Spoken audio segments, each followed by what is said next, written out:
Well, we're now more than 100 days into the war in Ukraine, and the brutal conflict's in danger of entering a torturous and protracted stalemate. The UK is now warning the conflict could last as long as a decade. So, a pause for thought. Take a look at these 5 pictures and ask yourself what links them. Afghanistan, Yemen, Libya, Iraq, Syria. All devastating wars which cost thousands of lives, sparked humanitarian disasters, and all too briefly commanded the entire planet's attention. And then we moved on. So is Ukraine now in danger? It'll be the next that we simply move on from. It's what happens, isn't it? News moves on, politicians move on, government priorities change as voters fume about problems closer to home, especially with surging inflation. But there's no end in sight for the Ukrainians. The misery only continues. Vladimir Putin's forces now occupy 20% of the country, and up to 100 Ukrainians are dying every single day. And today, the chilling news that 2 British men and 1 Moroccan national have been sentenced to death by pro-Russian officials. They were captured fighting with the Ukrainian army in Mariupol. So how do we end all this carnage, this genocide? How do we make sure the world doesn't give up on Ukraine, which is exactly what Vladimir Putin wants us to do? Well, I'm joined now by the Ukrainian ambassador to the UK, Vadim Prystaiko. Welcome, Ambassador. It's great to have you here. Thank you. I get this awful feeling that the news agenda, which was so Ukraine-dominated, is beginning to move on a bit. You know, people have their own crises at home and so on. And the hell for Ukraine continues. What is your feeling about that? What more can we do to keep Ukraine in people's minds?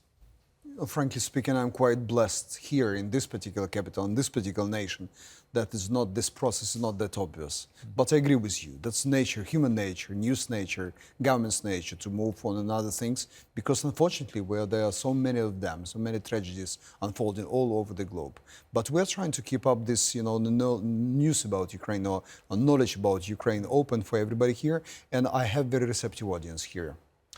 There are many ways that this war can end. Some are not too bad for Ukraine, notwithstanding what's already happened. Some would be horrendous. What is the worst case scenario as far as you're concerned?